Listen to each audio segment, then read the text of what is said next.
अपना छोटा उसमें थोड़ा बहुत बचा बिल्कुल खत्म है, यूज कर रखे हैं ना वो आप। ठीक है, तो इसको चलाने का तरीका यही है, अपने से दूर रख के ऐसे करके चलाना है। ठीक है, दूसरी बात, इसमें जो ये गेज बना है, ठीक है, आप लोग देख लीजिए, इसमें गेज होता है, ये हमेशा ग्रीन में होना चाहिए, यानी कि उसमें अंदर प्रेशर है। अगर इसका प्रेशर नहीं रहेगा तो आपका ये प्रेशर मतलब यूजलेस है। ठीक है, अब ये इसी में CO2 एक्सटिंग्विशर होता है, वो यहाँ है नहीं।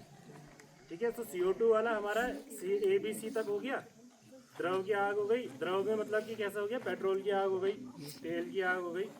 ठीक, गैस में हमारा जैसे कि ऑक्सीजन जहाँ रहता है वो भी जलता ही है बहुत तेज। आग जलने के लिए क्या क्या चीज़ें चाहिए होती है पता है किसी को? साइंस वाले बताओ भाई। चलो नहीं पता, मैं बताता हूँ। ठीक है, ऑक्सीजन, फ्यूल, हीट, फ्यूल और ऑक्सीजन, मतलब कि ताप चाहिए, ऑक्सीजन चाहिए और हमारे को मतलब जलने के लिए ईंधन चाहिए। यानी कि ताप होगा और हमारा ईंधन होगा और तीसरा क्या बताया? ऑक्सीजन।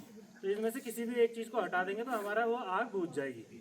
ठीक है ना, तो ये काम वही करता है हमारे यहाँ से। जो इसका हम जलाएंगे, जो हमारे पास CO2 होता है वो हमारा कार्बन डाइऑक्साइड हो गया। ठीक है, वो ऑक्सीजन को हटाता है और आग को बुझाता है। वो अभी है नहीं तो इसलिए हम ज़्यादा बता नहीं पा रहे हैं उसके बारे में। D क्लास फायर हो गया, C वाला हो गया हमारा गैस का। इसके बाद आता है D क्लास। D मतलब धातु।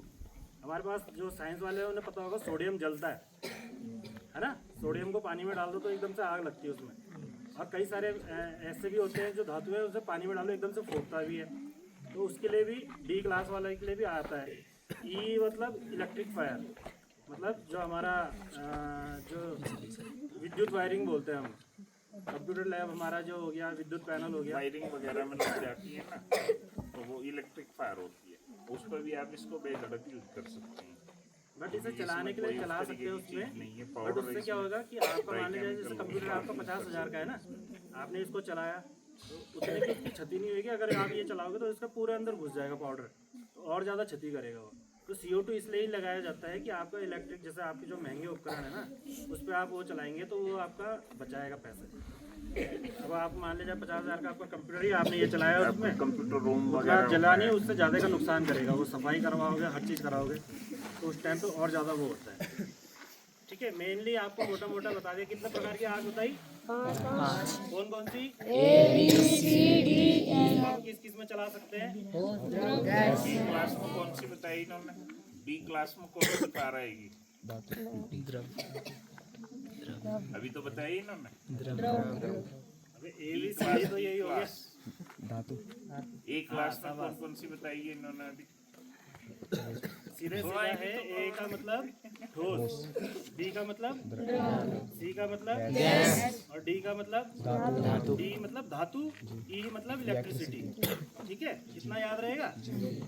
तो हमें क्या करना है, अगर कभी घर में रह रहा है, अगर हमें तार तूर भी अगर हमारी ढीली है ना, उसको टाइट करना। अभी जैसे दीपावली का टाइम आने वाला है, तो आप लोगों में क्या करना है, जो दीपावली की लाइट लगाते हैं सब लोग घर में, तो कहीं से कटी फटी ना हो वो। ठीक है, और दूसरा उसमें क्या होना चाहिए कि जहाँ से कटा फटा है उसमें टेप लगा दी, टेप कर दो उसको, है ना। तो वो सब बचाव के तरीके हैं, वो आप लोगों को बच्चों को ध्यान रखना है। अपने घर में भी जाके बड़ों को भी बताना है कि ऐसे लूज वायरिंग वगैरह नहीं छोड़नी है। ठीक है ना। सबसे मेन चीज उसमें ये होती है, जो हमारा ये लगे हुए होते हैं सॉकेट ना, तो जितनी पावर का उसमें उतनी पावर का यूज करना है। ये नहीं पंखा चलाने वाले में आपने हीटर वाला लगा दिया, तो वो अगर हीटर वाला आप लगाएंगे पंखा चलाने वाले में तो वो आपके शॉर्ट सर्किट हो सकता है। जल नहीं जाते हैं, आपने देखे होंगे जल जाते हैं। वायरिंग का शॉर्ट सर्किट का मतलब यही है कि जहाँ भी उसको जगह मिलेगी, जहाँ से आपकी वायर कमजोर होगी वहीं से उसमें वो फट जाएगी, आग लगने का पूरा खतरा होता है। आपके पास यही है। है उसमें सिलेंडर, वो भी दिखा देते हैं इनको थोड़ा सा करके। घर में महिलाएं और बच्चे रहते हैं ज़्यादातर, सिलेंडर वाला भी दिखा देते हैं। सिलेंडर है आपके पास? उसमें ज़्यादा जो बड़े बच्चे हमारे पास इक्विपमेंट वाले हैं नहीं। जो बड़े बच्चे हैं ना वो मेरे पास लेकर आओ। आप आ जाओ, आप बड़ी क्लास में आ जाओ, बड़ी एक ही आ जाए, ये आ जाए, आ जाओ दोनों आ जाओ। देखो इधर आओ, यहाँ खड़े हो। ये सब बाई चांस कहीं कभी आग लगी या और कोई आपदा आ गई, कोई भूकंप वगैरह हो जाए, तो उसमें हमारे फंस जाते हैं लोग बाहर, छोटे बच्चे फंस गए या बड़े भी फंस गए, तो हम बिना संसाधनों के, हमारे पास कोई संसाधन नहीं है, स्ट्रेचर नहीं है, कुछ नहीं है, तो हम किस तरीके से एक अपने आप ही स्ट्रेचर बनाकर उनको कैसे निकाल सकते हैं। तो उसका तरीका ये होता है, दोनों बच्चे अपना लेफ्ट हैंड राइट हैंड से पकड़ो,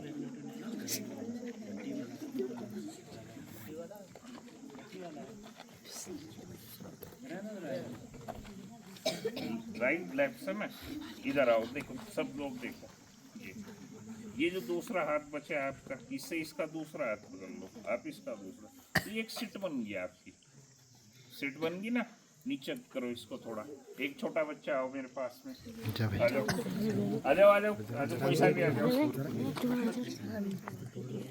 जैसे ये हमारा बच्चा कहीं फंस गया तो इसको अंदर से लाएंगे निकाल के, इस तरीके की ये सिट बना लेंगे, ये बिल्कुल विश्वसनीय सीट है, इससे कहीं नहीं गिरेगा, ठीक। इसको हम लाए अंदर से, तो अंदर से लाने के बाद इसको एक इसका हाथ यहाँ पे, एक हाथ अगर होश में है तो ये कवर कर सकता है, अगर ये होश में नहीं है तो इन्हीं को संभालना पड़ेगा इसको, तो इसको आराम से आप कहीं भी लेकर जा सकते हैं। दिखाओ सबको घुमा,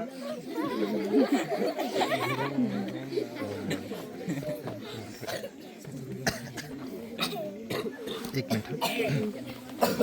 ये तो भी मतलब कोई घटना होती है तो हमारा प्रेजेंट माइंड से हमको अपना किसी भी तरीके से बचाना है अपना जो भी कैंडिडेट है, तो ये इस तरीके की विधि।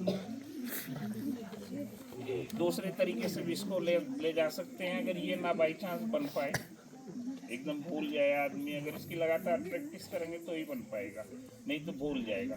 फिर ये तरीका होता है, इधर करो, ऐसा पकड़ो, ऐसा पकड़ो ना, इसमें भी आप ले जा सकते हैं बैठा के, आकाश इसके ऊपर भी आप बच्चे को बैठा के ले जा सकते हैं। आना का इधर आ जा, आ जाओ इधर, आ जाओ आ जाओ, इसको ऐसे बैठाया जा सकता है,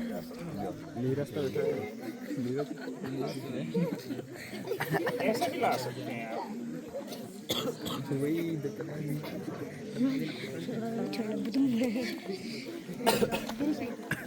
देखो बना के देखो सब जो सर, मैंने बताया एक्सक्यूज मी था। सर, एक बार वो फर्स्ट वाला दोबारा करके दिखा पहले दीजिए। वाले? जी सर। बनाओ, तुम्हें बनाओ, ये खुद बनाएंगे, बहुत आसान तरीका है।